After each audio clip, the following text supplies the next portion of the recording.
Hey family, so today is episode 1, Life Before the Transformation.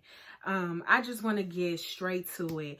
I have so many people that have DM me and encouraged me to really continue to share my journey with you all. Y'all are encouraged, y'all are inspired. People talk about how bold I am to speak out about the Father and who He is in my life, and how, y'all are inspired that I am unapologetic about my faith walk.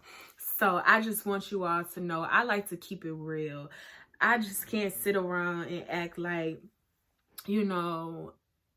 everything is peaches and cream. I really want to journey with you all, and I want to take you all because I have so many people that say, I want what you have. I want to be how you are.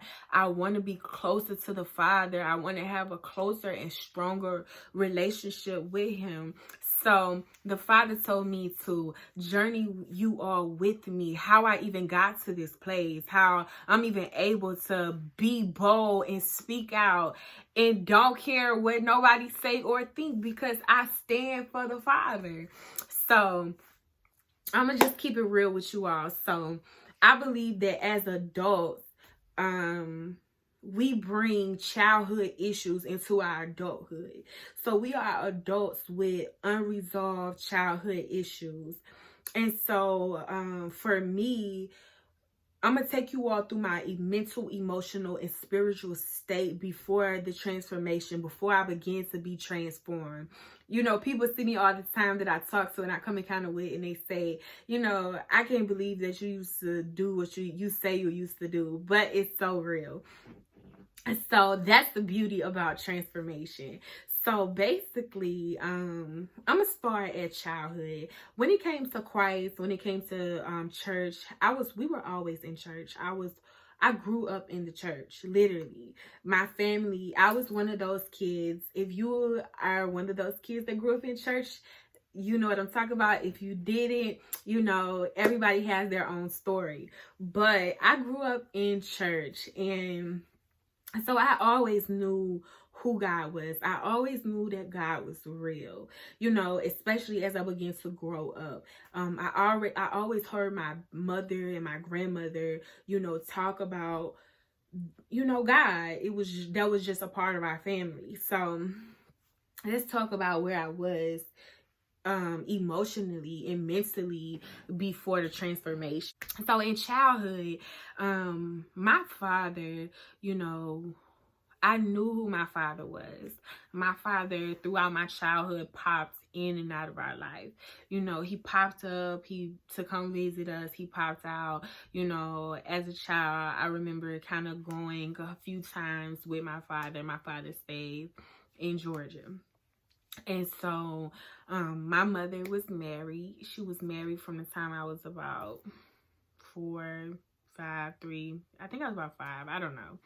And so I had my stepfather in our life. And, I really couldn't even embrace him because I felt like I knew who my father was.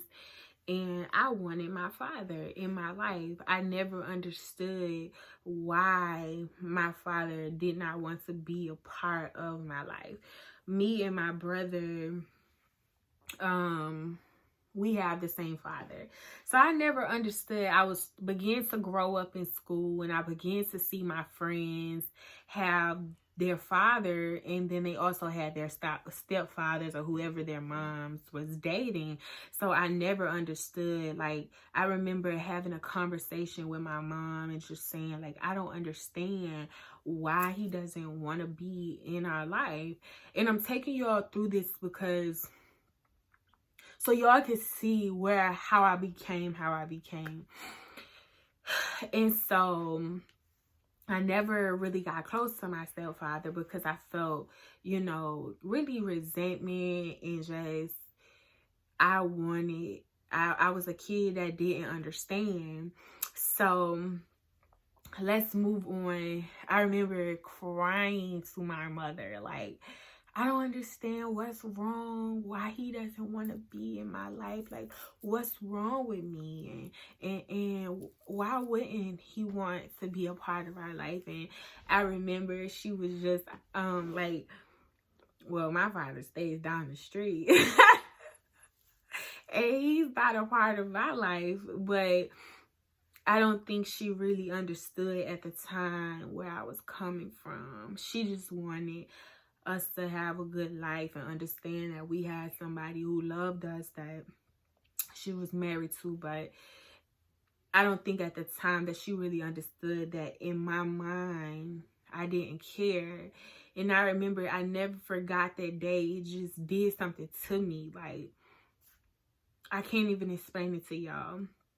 So to go forth, I began to grow up. I had 2 other siblings, a sister and a brother that also lived with us. Me and my brother had the same father. My sister was with my mom's marriage. And so I just was an awful child. I had so much rejection. I felt rejected, you know, just from my father not being there. And at the time, I didn't understand that. I felt like I also didn't get a lot of attention in the house with my mom. I felt like she did the best that she could, but when it came to my siblings, I felt like I had to share everything and, you know, just share my time. I didn't feel loved. I didn't feel seen. I didn't feel heard. So as I began to grow up, music was my outlet. I listened to a lot of music. I mean, music was like my peaceful place, and it began to mold my mind. I remember thinking like I had to be a certain way because back then it was like the video girls and music told you how women was, or it painted this picture. This when music videos was really hot. And so I just began to, you know, look to the streets. I just hated being in the house. I hated being in my house. I felt like I didn't belong there. And that's the feelings that I had. I don't belong here. Don't nobody want me here anyway. I don't want to be here. And I felt like I began to seek love in the streets and seek attention in the streets, and began as I grew older to seek attention from men, because I felt like men like me, they'll pay me some attention, especially as I began to grow up and get attention. I was always, you know, shaped pretty well. People always thought I was older. I looked older in my mind, but I probably really wasn't. And so I began to talk to older dudes. I probably lied about my age, all of that. But, you know, I remember my mom I always knew God was real though, because I remember I was like 12, 13, and my mom came home and was like, "Are you having sex?" And I'm like, "Lady, no." And I don't even know. I think I was at the time. And I was having sex at a very early age. So that wasn't even good for real. And so I remember her telling me that a lady prophesied to her and told her that if she described me to the T, meaning my color, my skin color, you know, she said, I don't know if this is your oldest daughter. She's light skinned, very, very light skinned. Was telling my mom, you know, you should get her on some type of birth control, because I see that she's in the spirit will become a teenage mom. And I remember my mom was just so distraught. And I was like, "Lady, you crazy, you tripping. You know, this lady don't even know me." But even throughout my life, I'm telling you all, like, I knew God people were prophets, people would prophesy, you know, so I knew that there was a God. I was having sex at the time, but I wasn't going to tell my mother that. And so to take you all to this place as a teenager, I became a teenage mom, you know, at what, I think 17, 18 years old, I became a teenage mother. And I'm speeding it up now. I was in church my whole life. I remember going to church and the church, but as a child growing up, I felt like we were forced to go to church because that was the lifestyle of my mother. And we was in church from Sunday to Wednesday. You know, I always knew God was real. And that's what's going to come to the next episode, where I'm going to tell you all about my first experiences with God, even as a teenager at a young age. I remember being like 14 and people was like prophesying to me, and that's when I knew. I didn't really understand, but they were prophesying to me. And let's go as a teenager. I'm a teenage mother. I don't even know myself, just being honest. I'm trying to figure out my identity in life. And I remember I used to go to the church, and I would leave church and tell my brother, my sister, and them, hey, like, my mom used to cook every Sunday. This started to be a thing for us. And I would be like, okay, I got the bud. You got some bud? You got the Rello? Okay, let's we about to go smoke at the park, and we finna go eat this good old food that my mama had prepared. And this was our routine. I remember getting my first job, graduating high school. I mean, I began to smoke weed as a teenager, and then but it wasn't much. It was kind of like recreational. As I got older, I remember losing my job for the first time. My first job, I remember losing. And I was in the healthcare field. I was going to, preparing, just started college, going to school for nursing. And like a year after getting my first job, I lost my job. And I was so like hurt. Mind you, I'm a mother. I'm trying to take care of a kid. I lost my job. I remember smoking. Like, I began to smoke so much. I mean, more than I ever smoked. I was going out to the clubs, y'all, before I was even able to get in clubs. I was like having somebody else ID, going in the club with my best friend, you know, just really turning up. And you guys, I remember just in this place in my life, I began to get so cold-hearted, because the more I began to, me and my daughter's father, like, we fought all the time. He probably cheated all the time. I mean, we was young. And then I remember leaving him, and I began to date other men. And I remember it was just awful. Like, I began to hate people. Like, I remember my mentality, my mental status. Like, I hated people.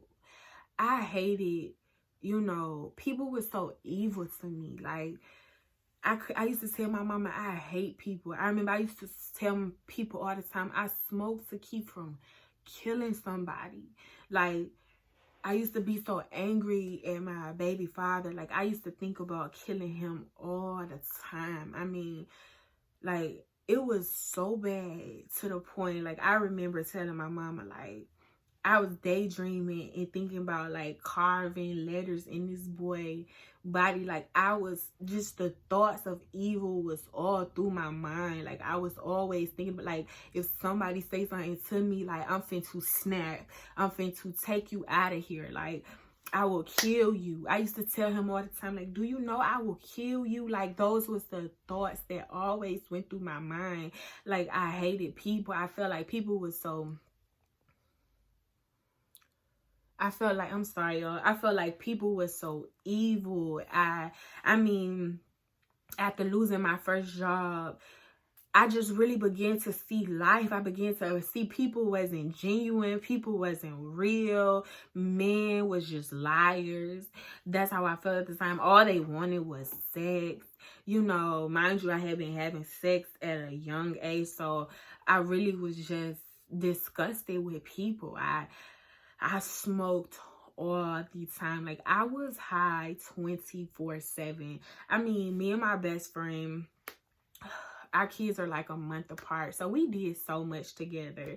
And I remember smoking. Like, we would take the kids to Chuck E. Cheese. I'd be like, hold up, sis, let me get high and function. So even as a mother, I wasn't really present because I was always high. Like, it got so bad to the point I would be high going to work.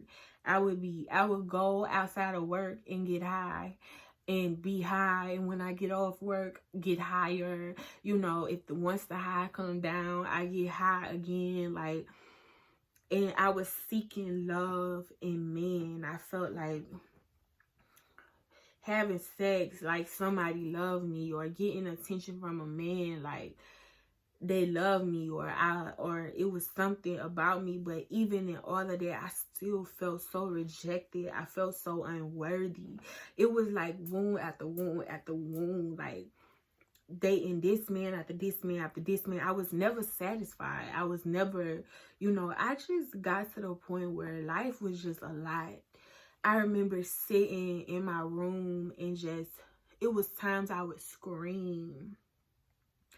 When I tell you, I would just scream because I just felt like I was about to lose my mind. Like, I was just always trying to figure life out. Like, I just want to be great. I'm just trying to do right. But it was stuff just kept happening to me. I remember I used to get in car accident after car accident. It's like I couldn't even, if something was always happening. It was just always something. Like, I would always feel like I would want to make my mother happy, but somehow I always did something. And it was just like I was just going crazy, y'all, for real. So I would just get high to function sometimes, and just to escape life because it was just too much. And that was my peaceful place. That was my escape in my peaceful place. So in this place, I just was existing. Like, we would go to the club, I would smoke crazy and walk up looking like a little Chinese. Sometimes they would tell me my personality, like, I would feel like I was always so negative. Like, I just didn't like people. Like, I didn't trust people. My friends that knew me back then to tell you I was quick to go off on you. I think because I was just so angry on the inside. I didn't even know why. Like, I didn't trust nobody. I didn't trust people. I feel like, I really could discern people, and I saw when people wasn't right. Like, I just, nah, they ain't right. Nah, he ain't right. So, like, my personality was straight up, don't play with me. I will slap you. I will cut you out, and I will knock you out. For real, though. And, I was just straight zero tolerance. I was just really negative. Like, I just didn't see good in nobody. I didn't trust nobody. I wasn't rocking with nobody for real. I had friends, lots of friends, but it was just like people, I just couldn't vibe with them. Nothing. It was just me. I felt like it was me against the world. But in reality, it was me against myself. It was me against my inner issues. It was me not even understanding, like, I was bringing father issues into my adult life. Like, and I was constantly felt like I was experiencing the same type of people. So, I think I'm going to end this episode here. Like, and we'll come back to the next episode where we'll go deeper and we'll talk about more. I'll begin to explain to you all the different experiences, how I began to experience God at a young age until this point, like leading up to the transformation.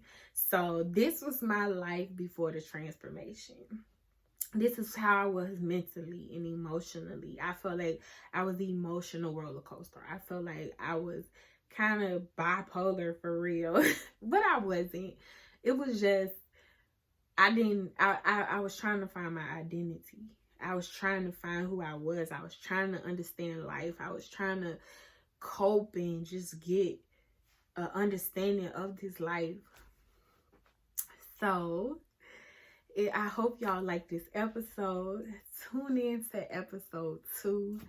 I'm going to end episode 1 here. Life before the transformation.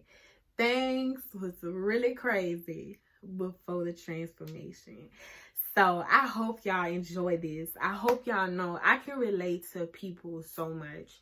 That's why people on my everyday that I come encounter with, they love me so much because I'm so real with them. I understand where you was. I understand how you feel. I understand how you thinking because I thought the same way. I felt the same way. I was in the same place. Like, until somebody reached out their hand and helped me, until somebody told me who I was, until somebody told me who God created me to be, why I'm even able to talk to you and look at you and relate to you and understand you.